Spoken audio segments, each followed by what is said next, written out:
All right. Looks like Facebook is live. All right. And looks like YouTube as well. So, good morning from beautiful, absolutely beautiful, sunny Oregon. Excited for the day and probably going to try to get out into that, get some exercise a little bit later on today, doing a lot of planning and preparation for Easter. We had a fire last night, not in a bad way, in a good way. We had um, uh, a little fire in our fire ring out backyard last night, and we roasted hot dogs for dinner, and just had a good time last night. And so, hope you're doing good on this Tuesday. I'm sure we're not the only people that are this way, but we've really noticed our days getting totally mixed up. Like last night, Cassie was saying, "Yeah, I thought it was Saturday," or it's hard for me not to think that today's Friday or Saturday, or those days just get so messed up and mingled up and all those kinds of things. So, if anything, let me be your daily reminder and your weather reporter for Oregon. Today is Tuesday. It is Tuesday, April the 7th, and it is mostly sunny here in Oregon. And just it's going to be a great day, sir, Lord, plain and simple. As I do most mornings, I have a cup of coffee here sitting with me. And it wasn't too long ago that I was making a cup of coffee, and I went to go put some heavy cream into the coffee, and I mixed it in there, and went to go take a drink, and quickly realized that that cream had gone sour. I really didn't look into the cup. I didn't look into the container, but as soon as I tasted the coffee, there was no doubt that it was. Oh man, it just left an awful taste in my mouth. Um, and sure enough, I looked down and some of it had kind of congealed and was floating on the top. And I was like, oh, this is awful. Um, I'm sure we've all been there before. We've either drank something or we've eaten something that we didn't realize at the time was sour or bad. But man, what an awful taste. Ugh, it just leaves this awful taste in your mouth. Um, the Lord uses that kind of example here in Psalm 14 this morning. I want to read it with you, and it may not immediately jump off the page to you, but I want you to see it. Psalm 14 says this: The fool hath said in his heart, there is no God. They are corrupt. They have done abominable works. There is none that doeth good. The Lord looketh down from heaven upon the children of men to see if there were any that did understand and seek God. They are all gone aside. They are altogether become filthy. There is none that doeth good, no, not one. Have all the workers of iniquity no knowledge? Who eat up my people as they eat bread and call not upon the Lord? There were they in there were they in great fear, for God is in the generation of the righteous. Ye have shamed the counsel of the poor, because the Lord is his refuge. Oh, that the salvation of Israel will come out of Zion. When the Lord bringeth back the captivity of his people, Jacob shall rejoice, and Israel shall be glad. Um, you may not notice it now, but at some point in reading, you may notice that Psalm 14 is almost identical to Psalm 53. You can go back and read them together on your own. But in the beginning, it talks about the fool. And we're probably very familiar with that passage where it says, the fool hath said in his heart, there is no God. The word fool here doesn't just mean somebody that has mental that's lacking mental capabilities or that kind of thing. The fool is actually somebody who is morally and spiritually insensitive, not just mentally lacking. The Bible here says that the foolish person says there is no God, and then it goes on to list kind of how that foolish person lives. And basically, what it's saying is the idea of of of um, of God, and then the idea of saying that there is no God has soured that person. has made them live in a foolish way that leaves a bad taste in God's mouth, but also leaves a bad taste in other people's mouth. Their whole life is soured.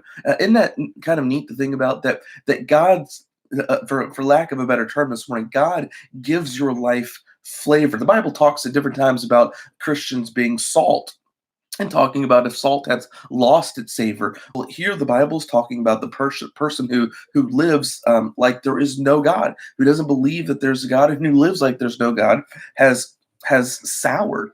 Um, they will sour morally and spiritually. You see, here's the truth. The truth is we're all sinners, and we all need a savior.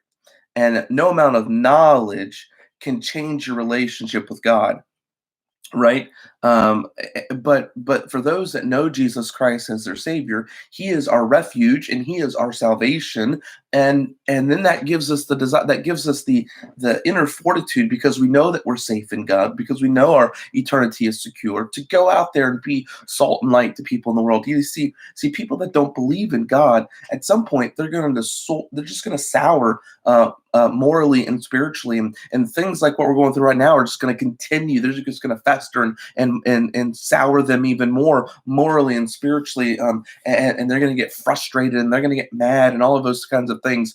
But the truth of the matter is, if you know Jesus Christ as your Savior, you're not a foolish person, and God doesn't desire us to leave a sour taste in people's mouth through something like this. This is an opportunity actually for believers to be salt and light. If you know Jesus Christ as your Savior, then let's live that way. Not as a foolish person does.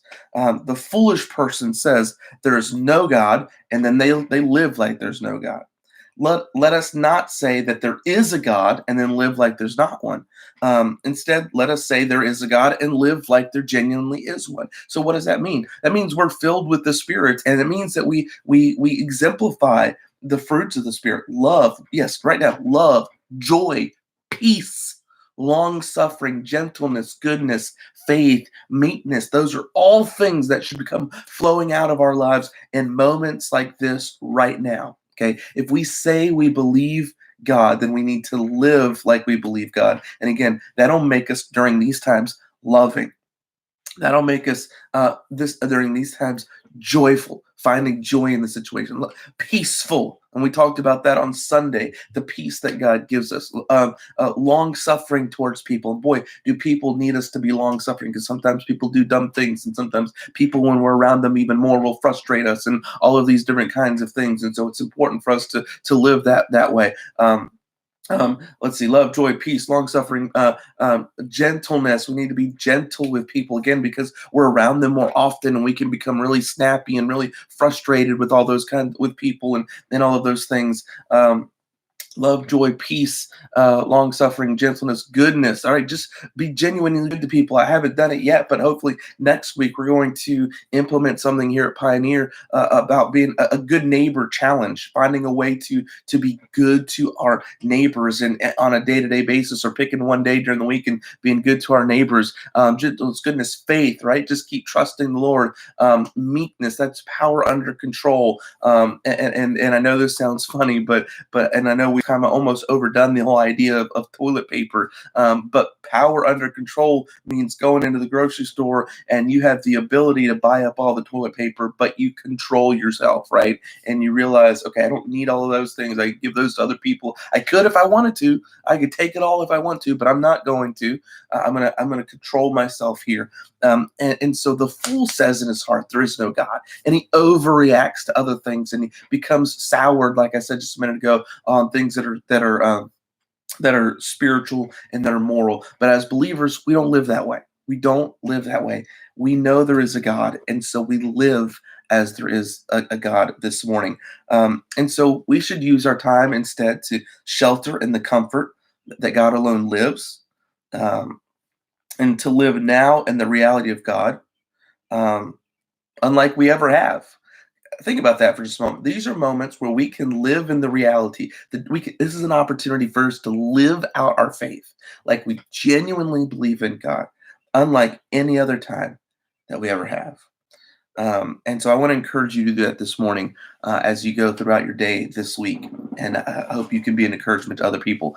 Tonight, I want to encourage you to come back and we're going to look at how to kind of tame the monster of multimedia again, which is something we struggle with even in here in our home and wrestle with. But I hope we can look at some biblical principles for that and be an encouragement to you. I do want to encourage you. Yesterday, we recorded yesterday's earlier and sent it out. Or some of you may have missed it. I want to encourage you to go back and look at it. We talked about a lot about gender, but at the very beginning, I tied together some loose ends concerning budgeting. I told you how we budget and what we use to budget. And then I also went back and talked a little bit more about respect and discipline and kind of walk through the details of how we do it as a family. Because I know I mentioned it, and a lot of you mentioned how helpful that was to you, but I wanted to get into the nitty gritty details of it. And so if you haven't, those are maybe the first 7 to 10 minutes of yesterday's thoughts on the family video. So I encourage you to go back and watch that if you haven't yet. And I hope it can be a help to you. We look forward to seeing you tonight. Hope you enjoyed today, and we'll talk to you later. Have a good morning.